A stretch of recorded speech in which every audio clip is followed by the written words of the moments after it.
calanqoo lolaati hangaa'ee mamantihee lafa jiisuuf deema kabsuulee bara dhibbaa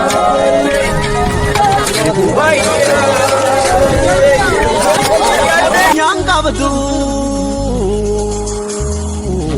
lafa jaasan fidhu filannee facaafannaa ofiin jiroon taatu horora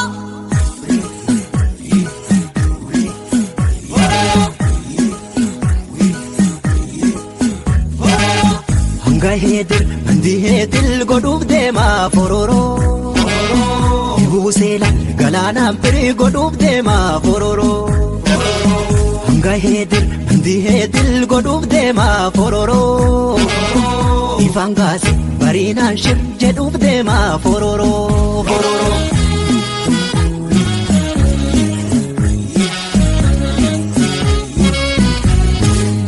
dagarfaffuun qabnee feenaa duudhokkee korsu eegnaa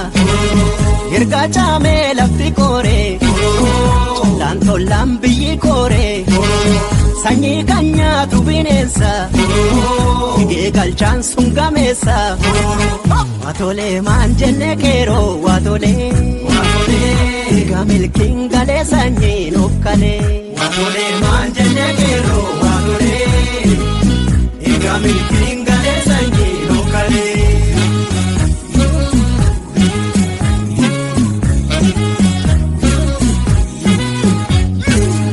Murtii guutoo kootu mirre caafne gurbeelee cahurre murtii guutoo kootu mirre caafne gurbeelee cahurre yaa gurbeelee sanyii goosaa murtii guutoo kootu mirre caafne gurbeelee cahurre akaakayyuu keenya goota murtii guutoo kootu mirre caafne gurbeelee cahurre adam diimaa sanyii jaarraa murtii guutoo kootu mirre caafne ni barbaanne qarreenii dhaga'uu qabdu mootummaan isaa dhaga'uu qaba ijoolleen dhaga'uu qabanii nama dhaga'uu qaba afaan magaalaa deemu waadii itti birra har'a maaltu jira jedhanii aragaamuun isaan lolee ayyaa dhageessanii afaan isaa duba ta'ee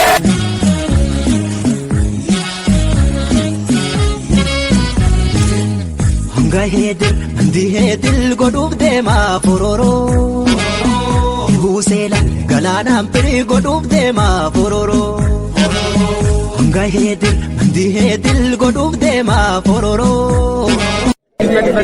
daa'immaniifi misooma sululaa irra jiru. Hojiin misooma sululaa kun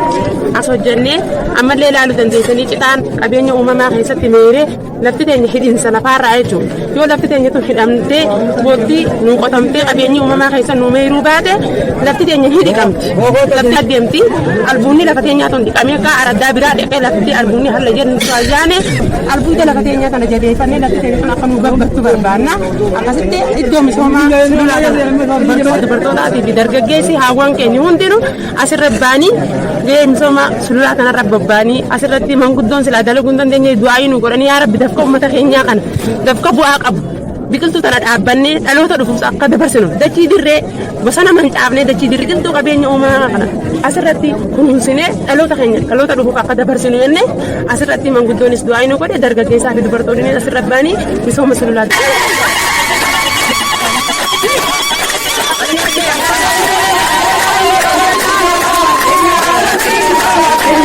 Hojiin keenya akkaataan itti milkaa'aa jiru hojiin hojjechuu jiru hojii qabeenya uumaati. Hojii qabeenya uumaa kana hojjechuu irratti hojiin har'a hojjennu adda tokko bayanneeti. Asirratti maal irraa kaane hawaasa hubannoo kan duraa kaane bareedhaan hubannoo kan jennee amanamee akkasumas hojii sirna dhaabbannee galii qabnu hojii akka hojjennee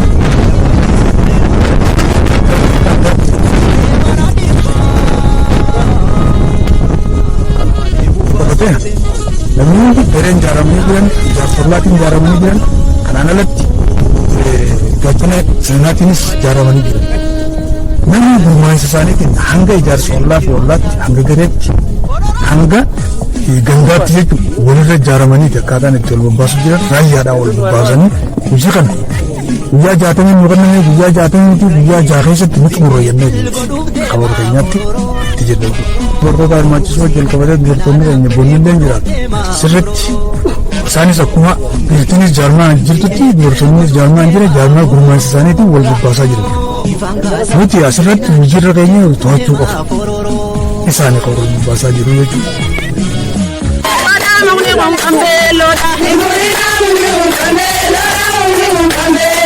Nino jetta misomni lacheloda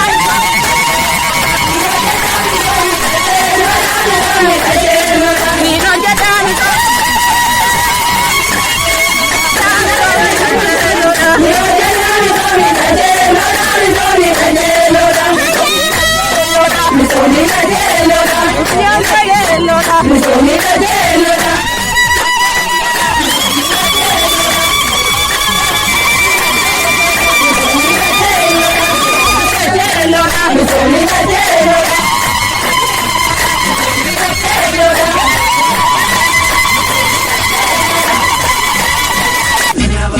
Chafne gurbele chahorre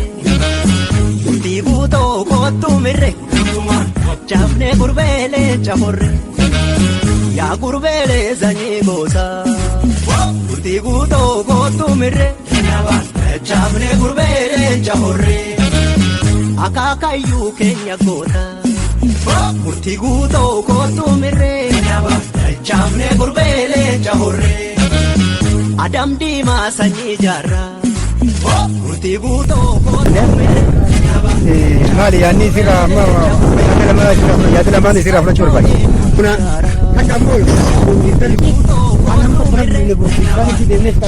safari desan ini sini le mayorona rakon sula lu yujal tahu satu temen ini ya ore na ana ber araddo tum dere ite di oso mulle tarab banne sulu mau asirratti osoo dura bannee yanii fi gammada hedduu isheen ani isaan uffisuu harkan jechuudha. Ilaalaa keessan asirratti akkasii bahuu guyyisan sulla guyyisan fixanii isin hin jiran. Sarbiddee nama kuuseela irra beekan jechuudha Oromoon kuma himaa isin. Kan isin amma wanta isin hin jiru. Keessumaa filatee dhufte mul'ata bilee bakka biraan geessan. Hojjechuun gaa nama hojjete bilee teessanii isinitti keessummaa finne beek. Waan hojjettanii hojiin teessan isin mul'ate. Saniifi qaamni ana ardaa mul'atachuu nama akkanaati nama akkatti carraaqatu nama sulula akkanatti qabeenya waliin kunuunfatu jechuudhaan isin beekaniiti isirratti xiyyeeffannaa kan namnilee badiiniif itti waan bareedaanii karallee akkuma guyyaa jalqabaa sanitti dhufanii gammadan jechuu sirraa maali deebii nu kannaa jennee namni horee aanaati jechuu warra horee tekniika ogummaatiinis bakka wanni isinii kan takka hin jirtu yan akka islaamtu yaanne ol jalaydanii isin hin jan kun gammachuu keessanii miti kabar namni silaasi duuba dhufee bar kanama akkana godhin kanama akkana goota yennii osoo nutti illee kaanii isinitti kaanii yoo isin ka'u baatallee nu kaanuu uummanni irraa beektanii isinis duruun tuqamtan maali madaalli kan jechuun isin jechuu bar tujii isin hojjettanii nutis madaalamna jechuudha kanaaf waan deebii illee nu kannan dhaban jechuu horeen teenya hedduu gammachuu isin hojii hojjettanii jechuudha maali wanni nu kannan karoo isin kan nama bichaa xumuruudha yan isin amma nuti wanni nu kannan maali nu hundi wanni waan beeku qabnu bar namni waan dalagu as ga'e kanan naafee beeku qabaa beek ilmi namaa waan dalaytan immoo waan isin hafe waan dalaytanis beeku qabdanii waan isin hafe beeku qabdan maal nu jan deebiin isaan nu kannan tabiraa dhabanii karooruma isinii kan name qofa karoo keessan bichaa xumuradhaadha hojiin madura hojjettan keessatti akkam tiyaanne olitti hojjettanii jirtanii nuun jedhan wafi akkuma bareedaan ani xumurannu har'a walii galuu qabna har'a walii galuu hangan waa feana irra tolchine irra caalatti xumuranne jechuudha. Kan ku dhufan komentii mee deebii irra kennaadhaa waan hojjenne kana irratti hojjennee waan irra kennan dabanii jedhe maal irratti deebii nu kennan karoora keessan guutuu irratti karoora keenya guutuudhaaf guyyaa lamatti ni guurna jennee jechuudha. Wanni maan tana egaa arratti woy xumurraa waan hin xumurreef karoora keenya guyyaa lamaan sanitti xumurree akkaatuma baramma isin akka araddaa keenyaatti dhugaa duraan aanaan beeku jechuu jira. Alhamdulillah yarra hirmaannaa keessaniin nu beekanii jiran akkaanaatti wanni namni araddaan haasa'u jiran asitti mul'ata. Amma hojii bareedaa hojjenne kana karoora keenya guutuudhaan ammas akkaanaa kanaatti sadarkaa tokkoffaa san ta'uu qabna. Karoora keenya guutuudhaan. hanga dalayne hojii qulqulluu dalayne mootii keenya qulqulluudha daa'imni keenya qulqulluudha kanaaf karoora keenya guutuu qaba wanni nu guyyaa 60 sanitti osoo hin taane guyyaa lamaan kana keessatti guutuu qabna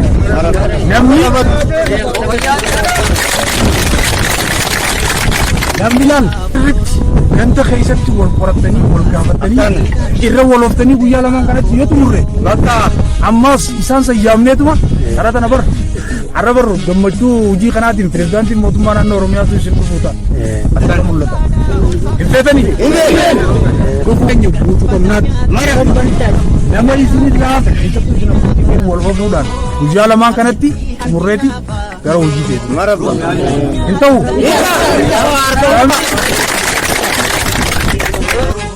Ilacha